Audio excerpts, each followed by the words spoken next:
Resource allocation in blockchain, fossil versus ELIP12.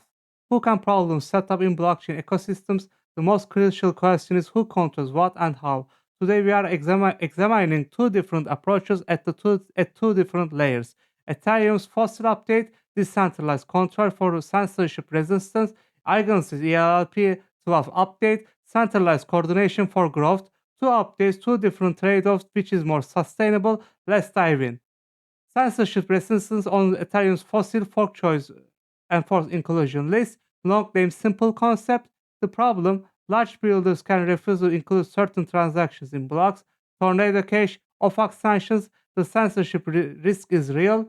Fossil solution, validators propose inclusion list. Transactions that constrain the fork choice rule. Builders can technically ignore them, but doing so risks producing non-canonical blocks. In other words, ignoring inclusion list is economically punished by the protocol. This is that's decentralized governance, no committee, no centralized authority, just protocol rules enforced by the validator sets. Why it matters, even if 90% of builders want to censor it, as long as some validators include your transaction in their list, it can still be processed. This lists real censorship resistance. ELRP12 growth optimization on EigenLayer, EigenCloud. And now let's shift layers, EigenCloud. The risk-taking protocol that has captured over 12 billion into total value locked and dominates the risk-taking market. The problem, the old incentive system was too rigid.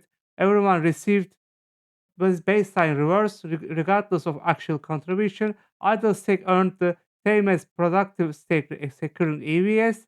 ELIP solution, a temporary centralized coordination layer, the incentives committee composed of members of EigenLabs and Foundation, designed to optimize the incentive efficiency.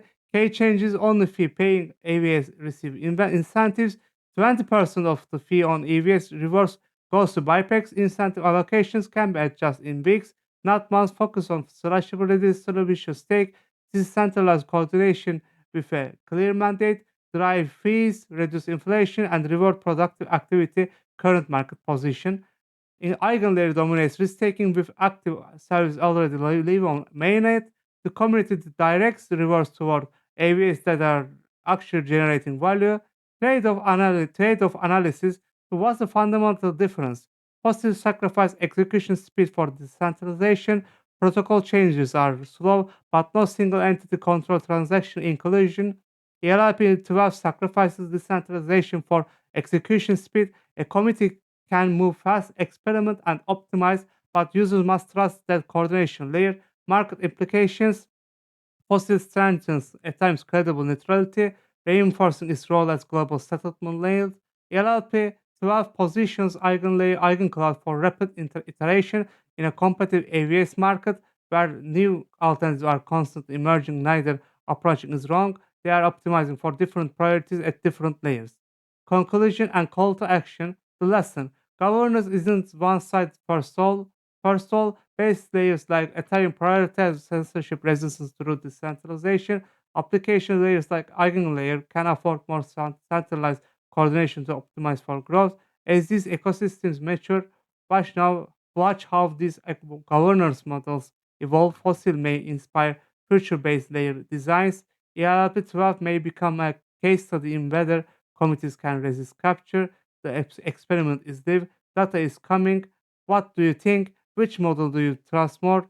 Drop your thoughts in the comments.